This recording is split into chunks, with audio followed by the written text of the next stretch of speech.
There's this debate, or this debate that took place in Citizen TV about these Gen Zs who are now getting into politics. And it was very, very interesting to watch. It was very, very interesting to watch because there's a lot of things that I picked from that interview. And one thing I realized is that these people, these Gen Zs who are against William Ruto, I have realized that for them, hating William Ruto is a content. Saying Wantam for them is a content. See, I don't know if you are getting me. The way we have content creators on TikTok, people who dance, people who give their opinion on things, people who criticize other people, these Gen Zs who are discussing politics, who are discussing William Ruto saying Wantam nina nini, for them it is all about content. These people don't have any substance. They don't have any substance. When you put them to an argument and tell them, now, let's engage, let's argue, let's debate. What are your issues? You're saying William Ruto has not done 1, 2, 3. Where are the facts? Bring the facts to the table. That is when they lose the point. That is when they rush to ChatGPT. We could see them going to ChatGPT to try and confirm things. Anyway, before I get into a lot of information, I know there are some of you who are watching me for the first time. I always want to give you a second to subscribe and to hit the notification bell so that anytime I post a video, you will always be the first to watch. My name is the African Updater, and what I do here, I analyze politics in the simplest and the simplest way possible so that anybody can be able to understand and to follow. So kindly do so, subscribe, na kama kawaida, I will be back.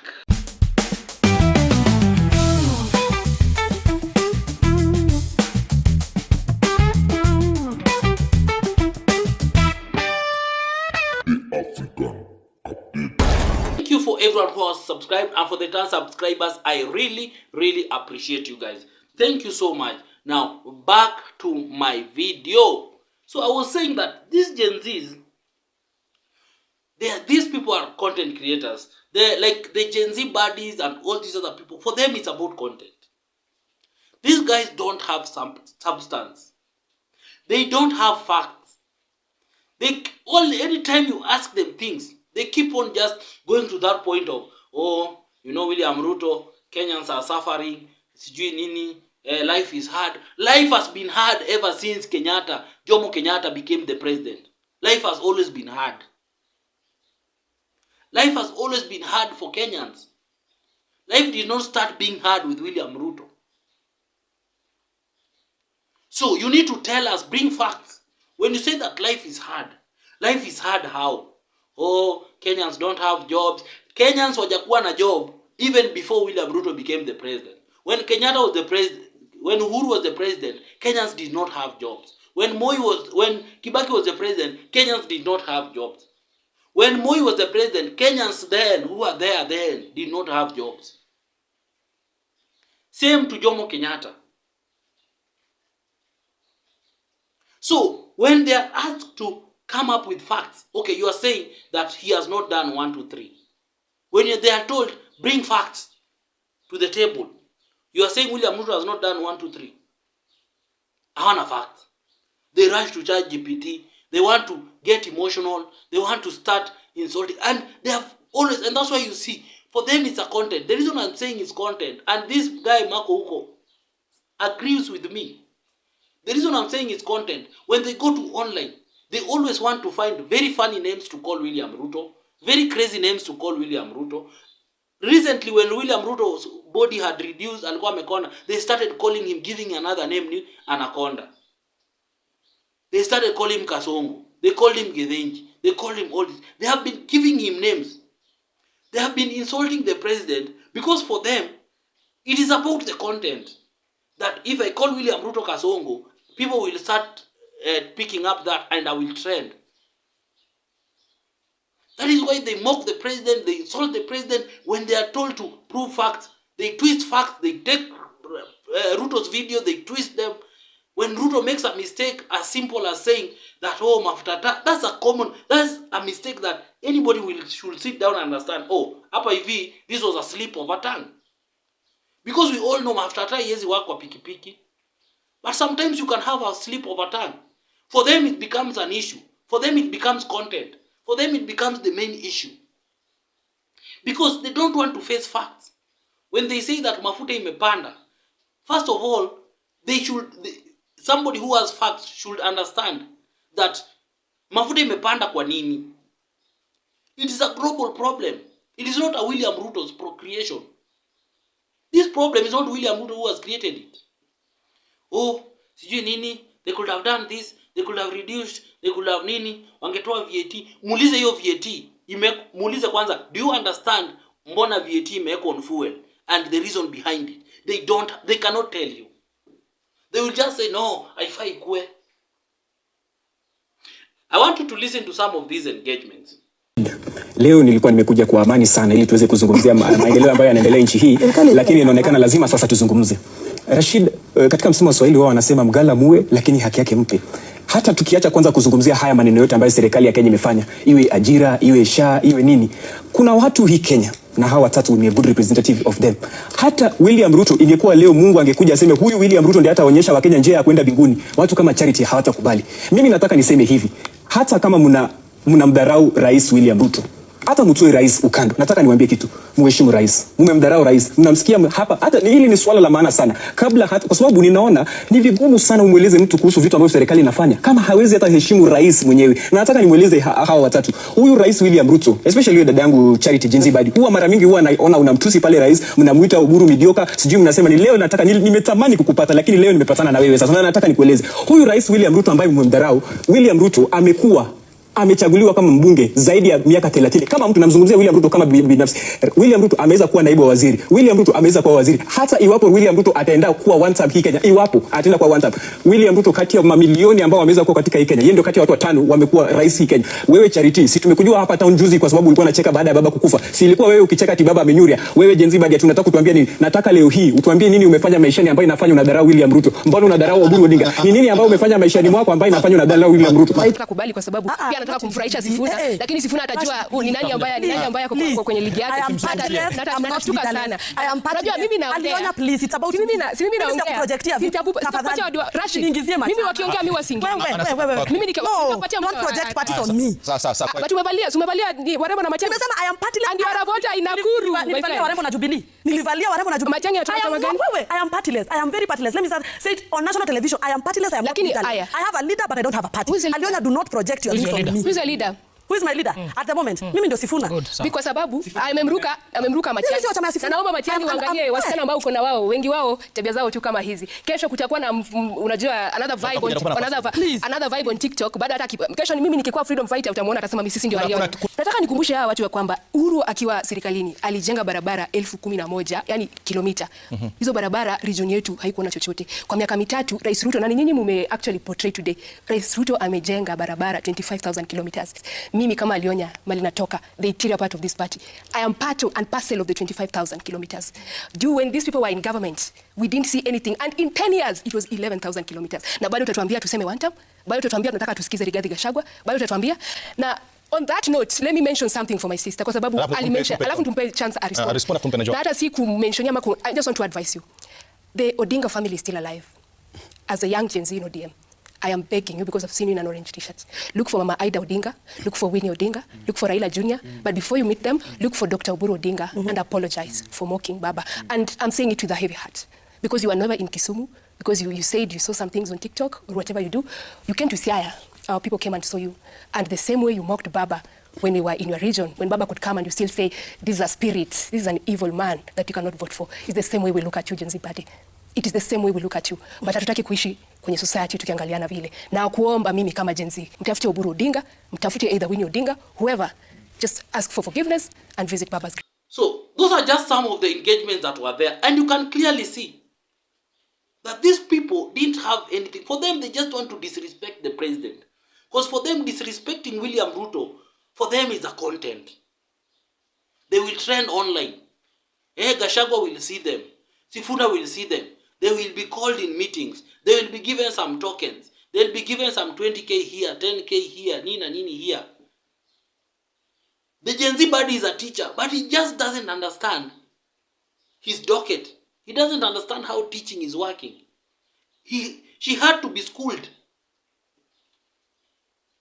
She doesn't understand. Even government has employed teachers where and where. He doesn't understand. Atakwambia tu, oh, I'm a teacher by profession. All of us, we have been to the universities. We know how people pass, people get the degrees in these universities. And that's why people who are serious in life don't even pay attention to the degrees. Because those degrees, people acquire them through so many means. You steal election, mwakenya hapa na pale, and people pass and go out and do things. And then you call yourself, I'm this by profession. When you are put to the table to explain now your profession, you cannot speak on anything. Because you were never reading. Kazi yako ilikuwa kuibia exam, kutafuta tu njia utapita. So she had to be schooled. And even on disrespecting Raila, on mocking Raila, you can see how, from her own face, even when she tried kujitetea, if I didn't respect Raila, if I didn't love Raila, what was I doing? What was I going to Jaramogi to do? We all know that you mocked Raila. The video is there. Everyone is there to see it. And you can see when he was confronted by Alionya, she could not defend herself. She had to keep quiet. Because she knows, deep down in his heart, she knows that she mocked Raila's death. She recorded a video. Imagine Raila died. And that's why I'm telling you, these people that follow Akina Sifuna, Akina Gachagua and these people, I can tell you how these people don't have heart. Raila died. Instead of you as a Gen Z, maybe you never knew Raila beyond the elections. But common sense should tell you that before I mock this old man, I should go back in history and try to dig down. Who is this Raila? Where did he come from? What did he stand for? What were his values? History is there. You have a smartphone. You have Google. You have YouTube. All the clips about Raila, all the videos about Raila are on the internet. What is so difficult? Before you open your mic and a video, your camera, and you start mocking Raila Odinga, and then later you want to say that you went to Jaramogi to pay respect. How are you paying respect to somebody that you mocked, to somebody that you are happy that he died? It's as if wewe hautakufa. It's as if wewe, your life is so perfect, you will never die.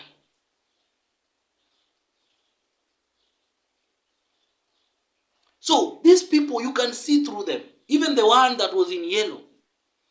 You could see if you watch that interview. All the time, the things he was saying were not making sense.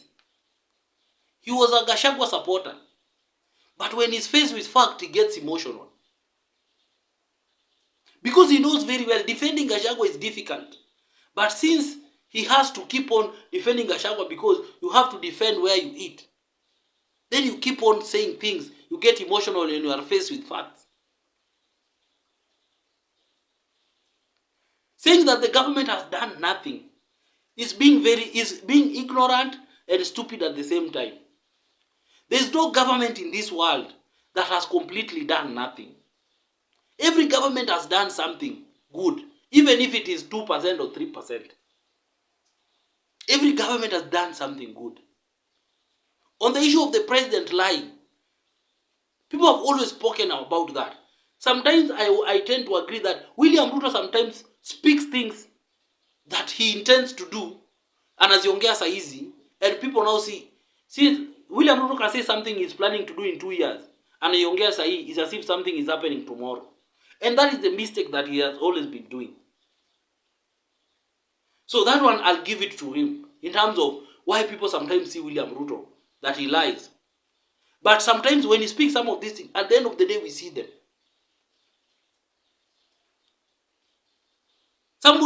These Gen Zs come to the platform and they want to trash affordable housing. How do you trash affordable housing? You have never lived in a slum. You don't know how difficult it is to live in such environments. So instead of bringing somebody who lives in a slum and he got an opportunity to live in an apartment and sit down with him and ask him, how do you feel? Now that you used to live in a slum, now you have moved to a slum, you live in a nini. Those are the people who should tell you exactly how they feel. Not somebody picked from somewhere saying, oh, affordable housing is not working. Oh, these things, nini. These people don't have an agenda. And that's why when Senator Nyotu was asked something about SHA, he did not have a way of responding. When we say that opposition don't have an agenda, these people don't know how to respond.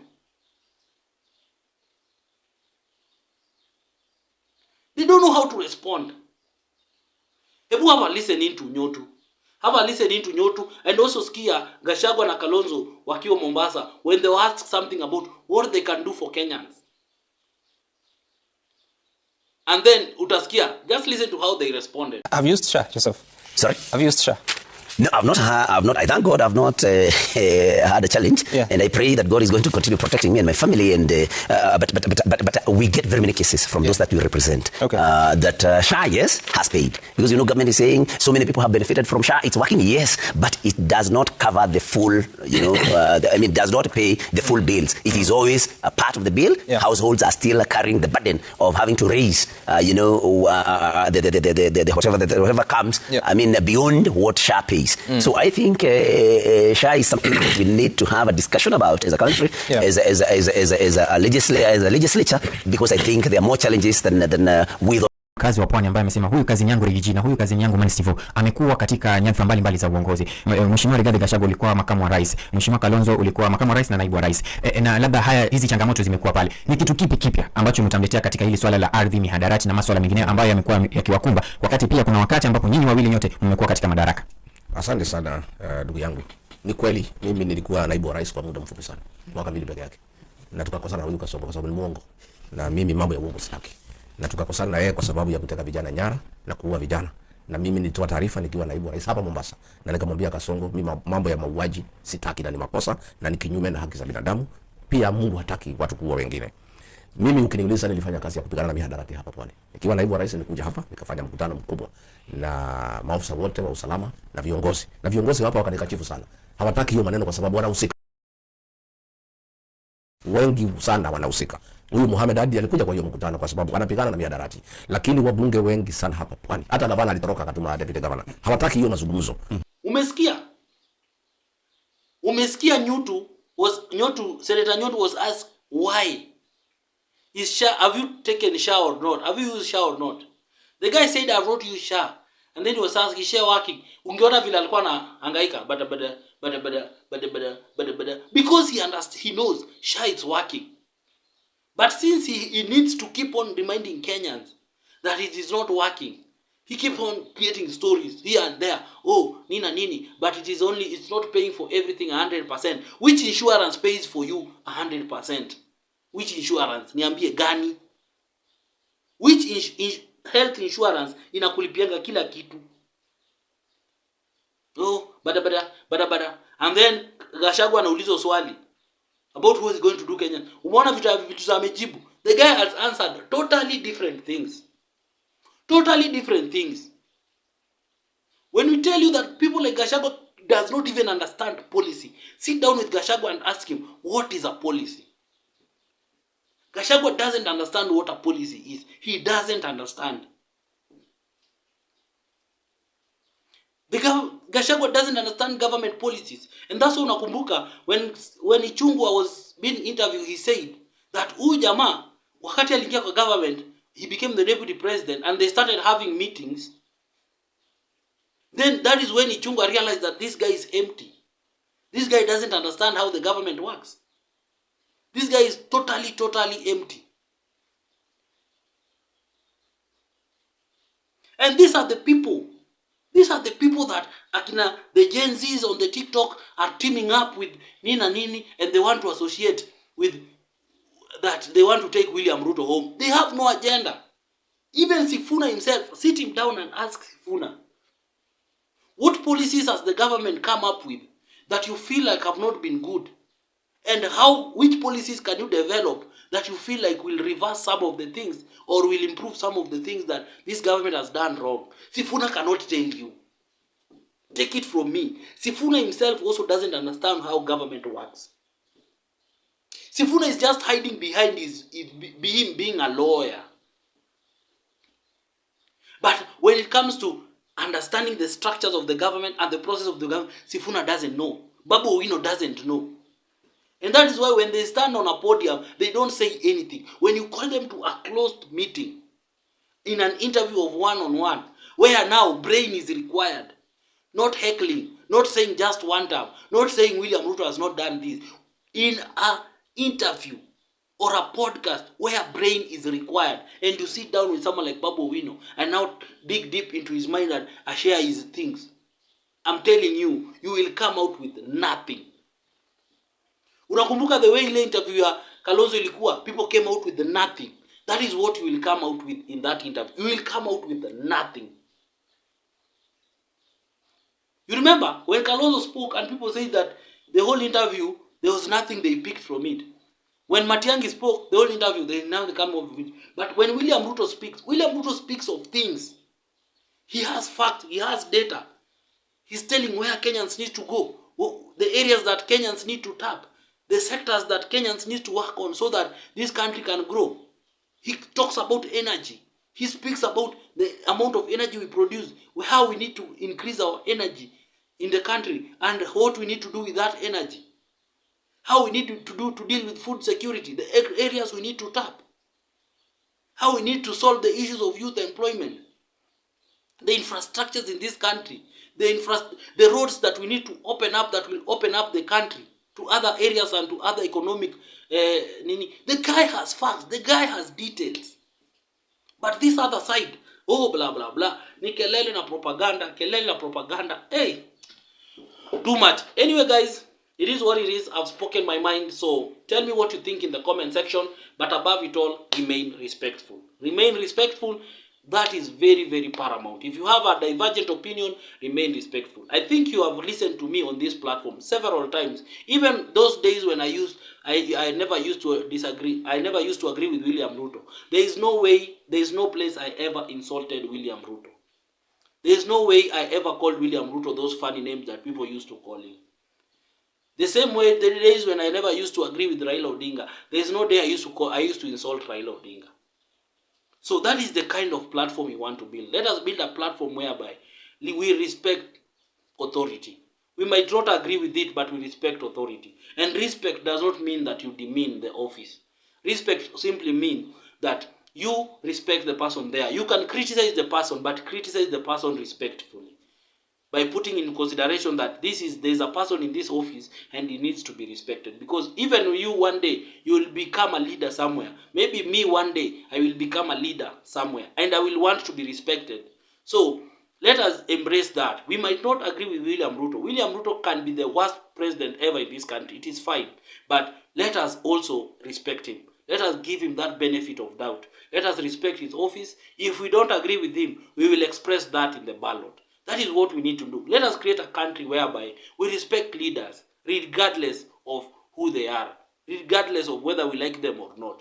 That is the safe space that I'm trying to create. And if you feel like you support what I do, my number is always here. You can support me in whichever way possible. And you can also subscribe, because subscribing means that you really support what I'm doing. So kindly do so. Na kama kawaida, I'll see you next time.